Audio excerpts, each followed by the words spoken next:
Bismillahirrahmanirrahim. Assalamualaikum warahmatullahi wabarakatuh. Baiklah, kita coba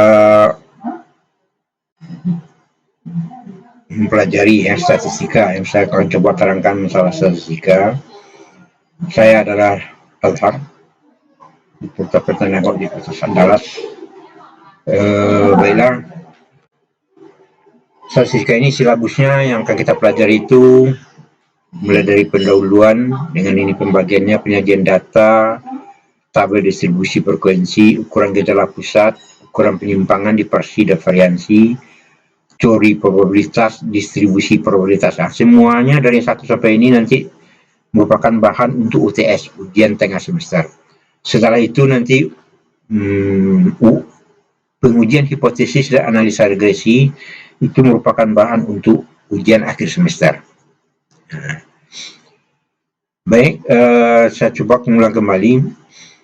Di dalam statistik ini mungkin masalah pendahuluan peranan statistika ini nanti bisa Anda baca dari bahan yang telah saya berikan.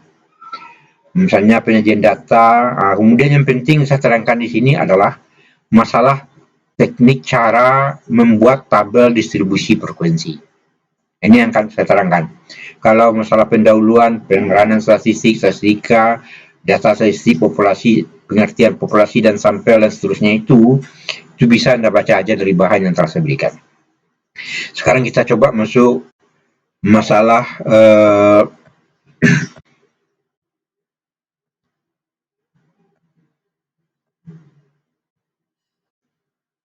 tabel distribusi frekuensi. Bagaimana teknik membuat tabel distribusi frekuensi? Contoh, nilai ujian statistik untuk 40 orang mahasiswa adalah berikut. Katakanlah ini dari hasil ujian matematik atau statistik atau apa. Hasil statistik dari 40 orang mahasiswa itu nilainya ini. Kita ingin menyajikan data ini dalam bentuk tabel distribusi frekuensi. Untuk itu, untuk membuat data ini disajikan dalam bentuk tabel distribusi frekuensi, maka ada beberapa cara dan langkah-langkah yang harus kita lakukan. Yang pertama, langkah-langkah untuk membuat tabel distribusi frekuensi itu adalah menentukan banyak kelas.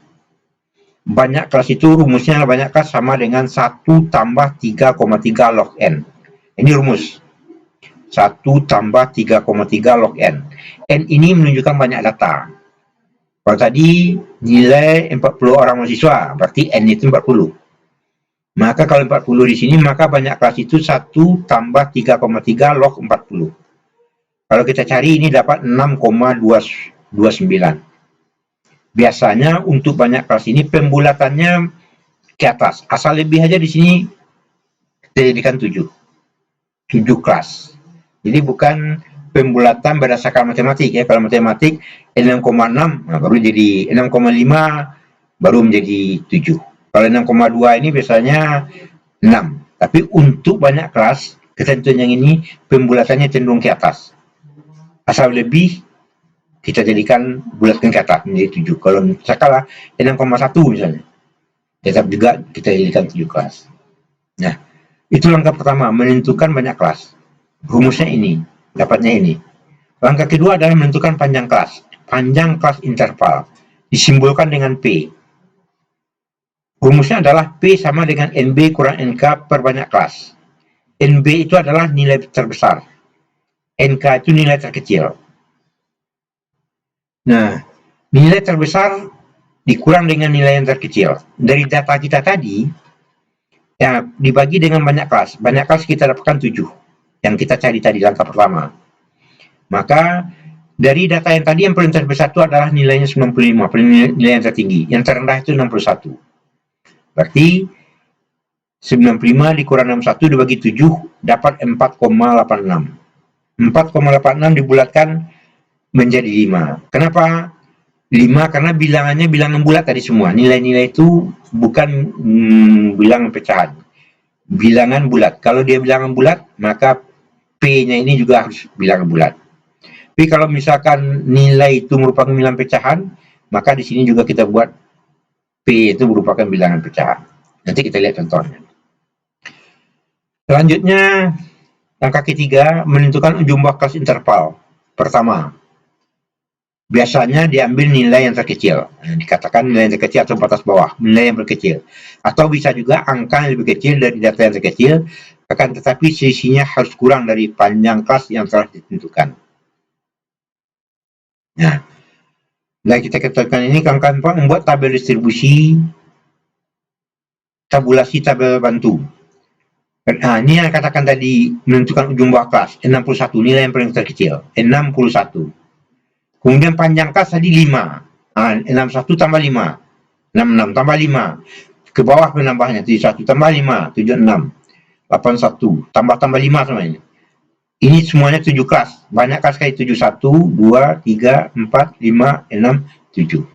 Kelasnya tuh 7 kelas. Nah, rentang nilai ini dari sininya ini nilai yang terkecil, yang ke bawah ini tambah 55, ke sampingnya itu tergantung dari sini. Kalau di sini 66 kurang aja 1. 65. 71, 70. Kalau sini 76, 75 kurang 1. Nah, jangan kita buat misalkan 61 sampai 66. Di sini 66 sampai 70. Di sini enggak, ini ada kesalahan. Karena nanti nilai 66 itu dimasukkan kemana? Ke kelas pertama dia atau ke kelas kedua? Makanya antara kelas pertama dengan kelas kedua ini berbeda. Dikurang 1, 66 kurang 1, 71 kurang 1. Itu kalau dia bilangan bulat. Kalau misalkan nilainya ini 6,1 sampai 6,5, 6,6 sampai 7,0, 7,1 sampai 7,6, misalkan seperti itu. Maka 6,6 pengurangnya 0,1, bukan 1 lagi ya. Nanti jangan-jangan salah pengertiannya. Kalau karena ini bulat pengurangnya 1. Tapi kalau bilang per 10-an pengurangannya 0,1. Kalau dia berkoma-koma. Oke. Selanjutnya, setelah kita dapatkan rentang nilai ini, maka kita buat tabulasikan nilai yang 40 tadi. Nilai 65 kita kasih garis 1. Nilai berapa lagi? Nanti akan kita dapatkan tabulasi nilai itu ini. Dan ini berarti nilai 61 sampai 65 ada 4 orang. 66 sampai 70 ada 6 orang. 71 sampai 75 ada 8 orang dan seterusnya. Totalnya harus 40. Kalau tidak 40 berarti ada kesalahan. Kalau lebih atau kurang pasti ada kesalahan. Nah, kalau ini sudah tahu, maka baru bisa kita buat tabel distribusi frekuensi yang maksud. Tabel distribusi frekuensi itu adalah ada 7 kelas, 1, 2, 3, 4, 5, 6, 7. Rentang nilainya ini, yang kita buat tadi, frekuensinya ini. Nah, inilah tabel distribusi frekuensi yang kita masuk. Selanjutnya, istilah-istilah dalam tabel distribusi frekuensi. Nanti ada istilahnya ujung bawah kelas KI. Ujung bawah. Misalnya kelas KI, I ini tukar dengan 1. Katakanlah ujung bawah kelas pertama. Berarti nilai 61 ini dia. Nilai-nilai sebelah kiri dari rentang nilai. Berarti ini dia. Katakanlah ujung bawah kelas keempat. Kelas keempat ini dia. Berarti 76 dia. Ujung bawah.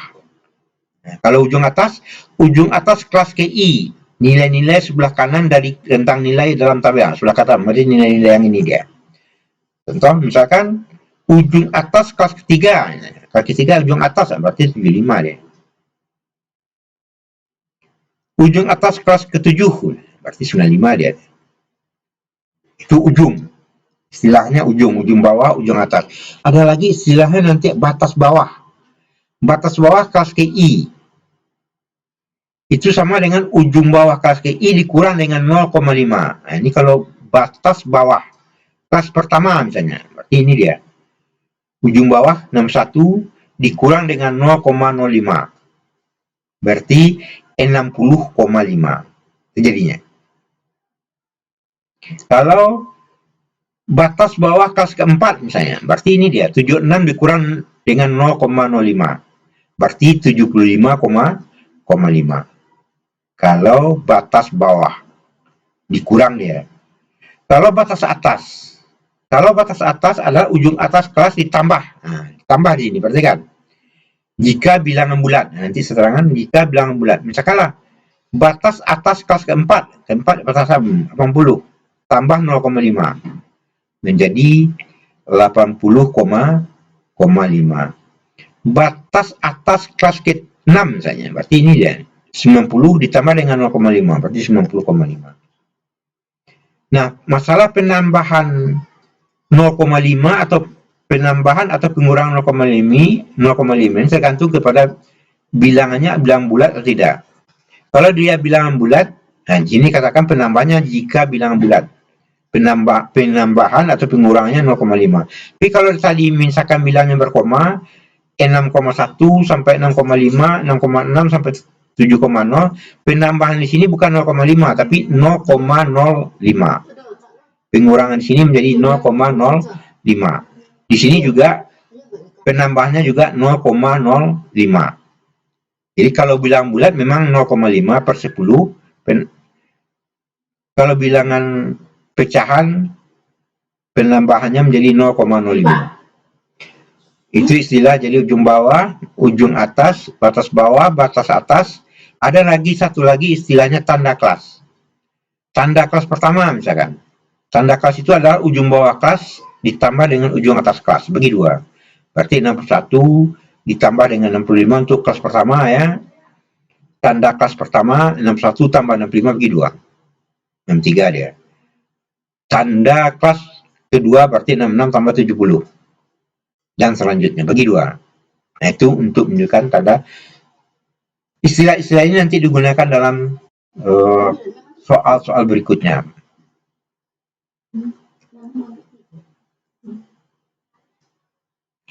Kemudian dari tabel distribusi frekuensi yang ini biasa bisa dibuat beberapa model tabel distribusi frekuensi kumulatif kurang dari. Di sini kalau kurang dari 61 nggak ada lagi. Nah, ini mulainya itu dari kalau kurang dari itu dari 66. Kurang dari 66, kurang dari 71, kurang dari 76. Nah, jadi kita lihat di sini kurang dari 66 ada 4. Lihat frekuensinya 4. Kurang dari 66, frekuensi ini yang diambil. Kurang dari 71, berarti 4 tambah 6. Kurang dari 76, 4 tambah 6 tambah 8. Nah, ini dia, sini dia. Kita buat sini.